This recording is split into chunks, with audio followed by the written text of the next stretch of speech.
Carpool Kali, Chris Chu, Martial Arts Nomad, Arnis International, Central Florida. I guess it's kind of weird to say Central Florida when I'm a nomad, but either way, that's, I guess, where I live the most. And then, yeah, this is going to be a weird one.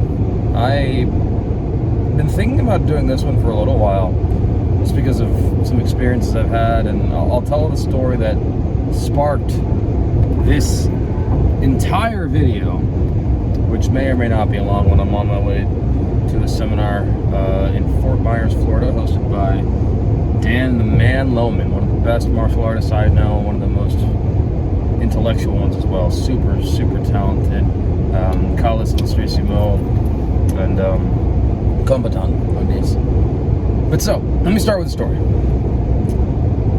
I was at a seminar. I'm going to be very vague for the sake of not calling anybody out, even though, but I'm going to be vague on purpose. I was at a seminar. The guy's teaching a thing. The guy's a head instructor of a thing. I watched the guy do a thing, and I go, okay. Like any seminar participant, and I've been to, I think almost, I've been probably to almost 100 seminars in my short time doing these things. Obviously not teaching, just participating in that many. Also, this isn't beer. Liquid Death, mountain water. Love this stuff. And I'm at the seminar watching the guy do a thing, and me being the seminar participant that I am, I'm trying to learn what he's doing or emulate what I'm learning. So we partner up. One of the guy's students is my partner. He then says, hey, let's try this drill out. I'm sure you can learn this thing. It's pretty simple. We'll figure it out. I'll help you do it. And I'm like, oh, okay, sure, cool, whatever. I do almost the exact same move as the head guy. I'm not being arrogant or cocky when I say that. I only know I did good because the guy told me, my partner said, I'm not allowed to do that. He said, whoa, you can't move that way. I was like, no, I'm sorry. He first said, you can't do that. And me, I was thinking, do what? What did I do that I can't do? Did I break some rule that I was unaware of? And I was like, what are you talking about? You can't move that way. Move like what? Like the guy? Like the Grandmaster? I was just doing what he was doing. And he looked at me, and I'll never forget this story. He says, only the Grandmaster can move that way. You're not allowed to do that. And I went, huh? You kidding me? Am I not supposed to try to emulate what the guy is teaching? So you're telling me, one, not to do what he's doing. Two, you're telling me not only to not do it, but to do what he's doing incorrectly. Because to do anything other than what he's doing is incorrect. To a degree. At least in the context of what we're talking about. And that was the first big just, wow. I was appalled. Second one. We're doing the drill. I'm now moving the correct way. The subservient, lesser being way, as they wanted me to do it, so to speak. And as we're doing it, he comes up real short from hitting me. He says, see, I stopped myself there because I could hit you because you weren't ready for it. And I was just like, bro, we're training. I thought it was cooperative, not competitive. You want to fight, we can fight. I'm not that kind of guy, but if you try to swing at me, I'm never one to instigate, I'll put it that way. If you really want to have a go at it, we can have a go at it. But I'm not going to do that at someone else's seminar, at someone else's event, and be respectful. I'm just not going to do that. That's not how I roll. I don't need to storm dojos and fight people and challenge people. I don't care that much. But now the guy's saying, oh, he could have beaten me if he was trying harder, and I was, I don't know. That was the second one that really just made me kind of get angry. So, those two instances really sparked this idea of, is your organization toxic? I know I'm not the first person to do this. I'm sure I'm not going to be the last. And toxic is such a buzzword being done now. I mean, if you've seen previous episodes of this, I've given my story. My mother's a mental health therapist and a mental health professional, got her PhD in mental health. I've studied these things. I've been grown up around these things. I hear the buzzwords. toxicity is a new one. It's not a new word, it's being thrown around a lot. And let's go down that road. I mean, is your organization toxic? I think any organization, let's just use this one as the example. Any organization where the students are not allowed to do what the main guy is doing because they are not the main guy, to me is just sick and disgusting. Now, do I believe that everyone learns things at the right time or based on experience? Sure. You shouldn't try to run before you know how to walk. I agree. In the context of what I was doing, it was a basic drill that the GM said everyone try it out. So I'm going to do what he was doing until I'm told by one of his top guys, or whatever, I don't know, maybe he wasn't. He acted like he was. You can't do that. Only the Grandmaster can do that. I was just befuddled. I was just blown away by that. And then the whole, see, I could have tagged you there if I wanted to. I sold myself because I didn't want to hurt you. Look, buddy. If you need to have your ego stroked that much so that you can feel big about doing something to someone who's never done your thing before, then I really hope that you're doing okay. Because clearly you need it. I don't know. That made me so angry. And I really wanted to lay into the guy, but I didn't. Again, not my event, not my time, not my place. I just will not go back and work with those people. That's the good thing about what I do. It's a good thing about what everyone does. Everyone has the right to choose to not train with somebody. There are several people I don't like in the martial arts world. I don't have to work with them. It's really easy. I have a choice. No one puts a gun to my head saying you're going to train with so-and-so. Nope. I don't have to. This is a group that I probably won't affiliate with because I don't want to. And after I was treated that way. And now someone will say, oh, it's not the master's fault, it's the student's fault, don't condemn the system, it's blah, blah, blah, blah. And you're right. I should not condemn the whole system, nor should I condemn the whole group for being toxic. Maybe it's just this one guy. That's all fair. But just think about this. If it can happen once, the likelihood of it happening again is more likely. If it never happened, well, then it's probably not going to happen. But if it can happen one time, at a seminar, then who's to say this thing doesn't go on during the classes? Who's to say this thing doesn't go on all the time? And, my dad always told me the stories of, the masters were never the problems, the students were always causing fights. I agree. The famous story of Remy Priestess versus Bobby Tabata, how they were lifelong mortal enemies and they were going to kill each other, and Balintoak versus Modern Race, all that was crap. Bobby and Remy were great friends. Just ask GM Bobby. So it's the students that start the problems. But I also believe this. If you have assholes in your organization, meaning you allow them to be there, are you an asshole? It all starts at the top. I'm a business major. I'm trying to get a business major. Every failing business has a failing owner. Every successful business has a successful owner. Every workplace that is toxic usually has a toxic owner. Every workplace that is not toxic usually has a non-toxic owner. Now, granted, there are exceptions to every rule. I'm not going to speak to the exceptions. I'm going to speak to the main statistical analysis. If the students suck as people, there's a chance you might not be the best person either.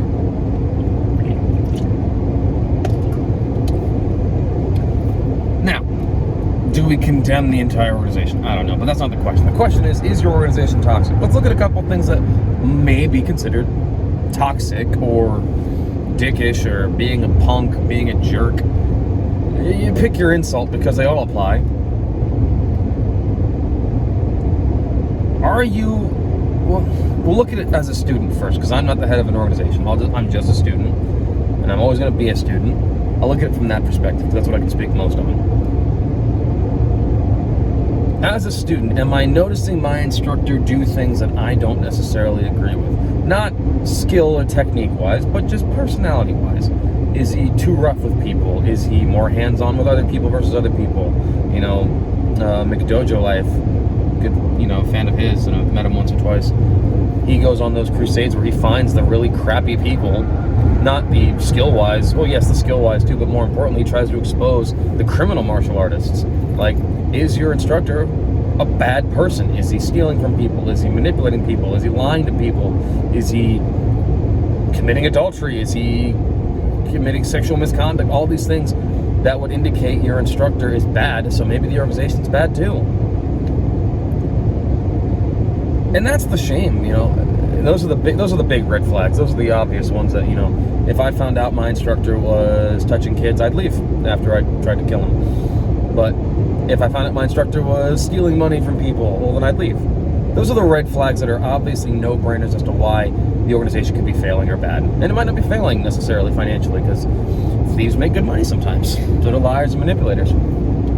But that's one example, or a couple examples of, as a student, things I look at for organizations. Like, all right, is this guy a good human being? Is he stealing, lying, manipulating, cheating on his wife, cheating on his husband, being mean to kids? I don't know, anything. Are the obvious red flags? Then you have more subtle ones. And these are the ones that are harder to pinpoint unless you know what to look for. And I only say that I know what to look for in this a little bit because I've lived it and I've seen the instructors that were that type of way. I've had instructors that were that type of way, and I'm no longer affiliated with them. Does your instructor allow you to ask questions? Does he? Does she? If they don't allow you to ask questions, that's probably not a good sign. Now, asking questions can be a problem too. Maybe you're asking too many questions that you aren't ready to ask yet. That's also fair. If it's your first day in the dojo and you ask the question, hey, how do I kill 30 people? Well, you're probably not ready to learn that. So that question's kind of stupid and invalid. But does your instructor let you ask any questions as you progress? If they don't, if it's my way and no way, then you probably shouldn't be with them. You know, I don't care how good they are.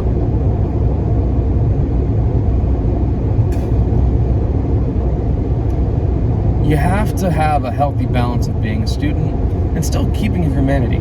Yes, you are the student. He is your instructor. You should be to some air of reverence about it. But don't lose your humanity. You're human. You're a person before you're the student. You can ask questions. You can be an individual. I don't believe necessarily in the dogmatic hero worship that some old school people are like, or even some new school people. I'm not a fan of that. That's one option. Does your instructor let you ask questions? Does your instructor say things like, I'm the best, or I'm the only, or I'm this, and I'm that? Does he need to start the conversation with, I'm the only? Now, that's not always necessarily a bad thing, because it could be true. If your instructor has the world record fastest punch in the world, let's say, easiest analysis, or example, let's say they do. Cool. Do they need to bring it up in every conversation? If they feel the need to do so, you're probably at the wrong place, because they still feel some sort of insecurity and inadequacy, and they're afraid and they're cowards for lack of being nice. If your instructor is so hell-bent on telling everyone how good they are, there's no point. Because, yeah, they could be great. They could be amazing, skillful people, but are they a-holes? Are they jerks? Are they mean? Probably, if they're that arrogant to always boast themselves. So those are two examples of one, can you ask questions? Two, are they always making it about themselves? Are they always boosting their own ego? Are they always begging for applause? You know?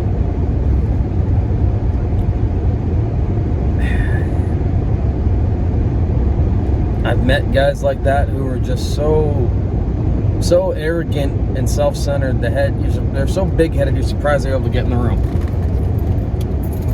My dad had a saying, still has a saying: you shouldn't need to talk about your skill. Let your skill show your skill. Jackie Chan has another saying: he who speaks does not know. He who knows does not speak. my brother, simpler saying, let your fist do the talking. Not his, that's been around forever, but you get the point. If you're that good, let's say you are, why do you need to keep telling everyone? Are you doing it to convince yourself, or are you trying to convince those around you? Because if you need to tell me in every class that you're the 15-time champion, you're the only one in the country to do this, or you've got the world record of whatever, and you've produced whatever, I don't care. If you need to tell me every single time we talk just how amazing you are and how much I should learn from you and I should bow and kowtow to you, then I have no desire to learn from you because you're an asshole. There's a difference between being factual and being arrogant. You can have all those world records, but let them speak for themselves. Don't keep wearing a shirt that says I'm the best, because it's just not going to be good. And as a student, if your instructor does that, you should walk away. All right, so we've got, can you ask questions? Is your instructor so self-centered that they always promote themselves? Let's look for a third. Like, I have none of this planned out. Again, I'm just driving, and you guys know me. I don't have a script. I just have an idea. Let's run with it. So the third one, let's talk about this. Let's see. Signs that your instructor or your system or school, not system, is your school organization toxic that you're in as a student, because I can only speak to that.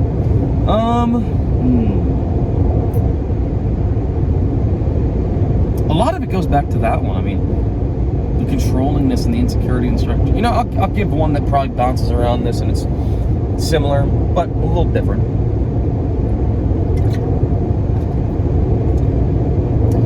Does your instructor encourage progress and evolution? Or does he only let you learn what's in the dojo? Now, this is a fine line. I've lived it. Hazard reported ahead on Florida's Turnpike South in half a mile. You're still on the fastest route. Hazard reported ahead. All right. I don't know if you guys can hear this, so maybe I'll hear that back later. But why I say that's a fine line, because, and I think I've been asked this question once or twice before, and I might have answered it in one of these videos. Cross-training is the single greatest component of my ability. I have cross-trained with so many. I have learned from so many. I have so many people that are willing to share with me the things they've amassed over their time doing this stuff, and I've gotten so good because of it, I won't even lie. But am I right in doing so? It's a different question. I've answered this question before, where someone asked me, like, hey, what arts should I do? They said arts, plural. I always say this. You should pick one you like, do it for minimum 4 to 5 years, learn that one and only that one.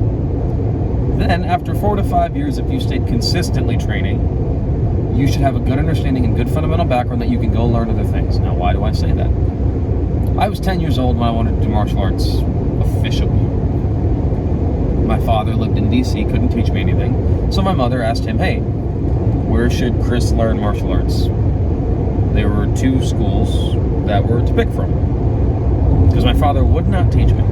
He refused to teach me until I had a black belt in one art. Black belt, in his opinion, does not mean mastery. In fact, he doesn't think anyone's a master, because in Chinese Kung Fu proverb, he said was, you're never a master until you have no more questions. My dad's always got questions, and he's been doing this for 40 years. So, he's still got questions too. But he wanted me to have, in his opinion, the black belt would mean a fundamental background. Black belt, it took me roughly 4.5 years to get my black belt. So I had a good fundamental background and a good fundamental understanding. Also made my dad's job easier to teach me, because he could say things and I could do them faster. But that's why I say this part really goes to the more advanced students, the ones who've been there a while. Does your instructor encourage you to learn more? Does your instructor encourage you to learn outside? Or does he only say you can learn from me and that's it? If your instructor is so afraid of losing his students and losing his income, which I get, that's a part of the gig, then that's something wrong to look at. That's an insecurity. At least how I view it. Because my instructor was that way. I asked a question about another art and he got furious. I didn't even ask a question about another art. I asked a question about the thing we were doing and said, hey, sir, why are we doing this? I'm just curious, like, what's the understanding so I can help do this program better? And he starts ripping into my dad and other people, saying, you're only asking these questions because you've trained with so-and-so, and blah, blah, blah, blah. And none of that was relevant. So I was asking a question, and he took it completely differently and got super insecure and super afraid. And then there was at one point, what was that? This would have been a couple years after that situation. We were sparring, and I had just done some Wing Chun Kung Fu. So instead of doing, I have a black belt in TKD, that was the art I was doing. So my hands were down, like the Taekwondo stance. I can't do it while I'm driving. I switched it from here to here. And he got offended by that. He said, that's not what we're doing. I said, but sir, I want to see if it can work. And also, the stance shouldn't be the determining factor of fighting. I don't care how the guy stands, I'm going to punch him. But he was not encouraging cross-training. He hated it. He would not let me do sticks in his dojo.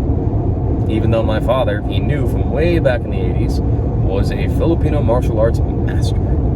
Again, my father hates that title. So those are the three things to look at.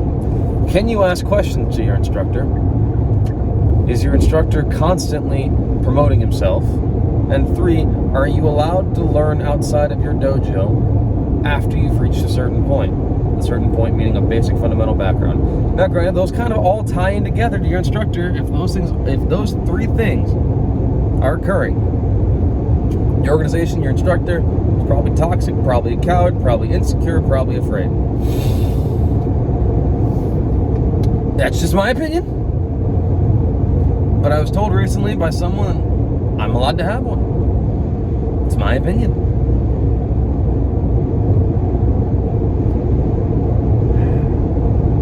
I love martial arts so much, and I hate to see people get hurt by it. You know? It sucks. Especially in the Filipino background. Our pond is so small. We can't afford to kick anyone out. We gotta stay together. So we need to get rid of the guys who are doing that type of stuff. The ones who are always saying how good they are. The ones who are always trying to promote something. Instead of letting their skills do the talking.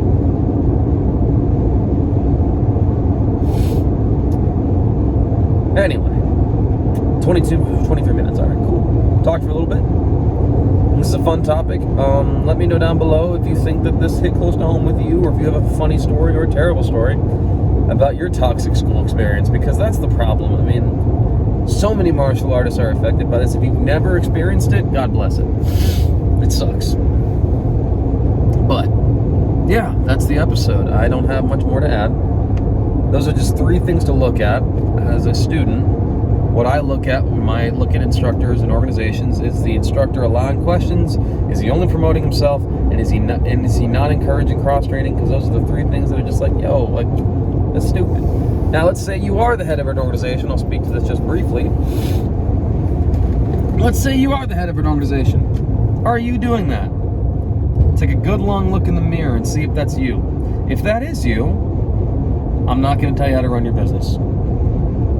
You don't tell someone how to parent their kid, you don't tell someone how to run their business. But maybe you could take a look at that. Now, again, what do I know? I'm just your friendly neighborhood martial arts nomad. Which I think is an oxymoron, because to be a nomad would mean you don't live in a neighborhood, you live on the road. To be in the neighborhood, you'd be a frequent. I don't know. I'm on my way to train. Maybe get another episode of Carpool Kali done. Maybe I'll get one of the instructors there to be in the car with me. I got more liquid death to share with them. So.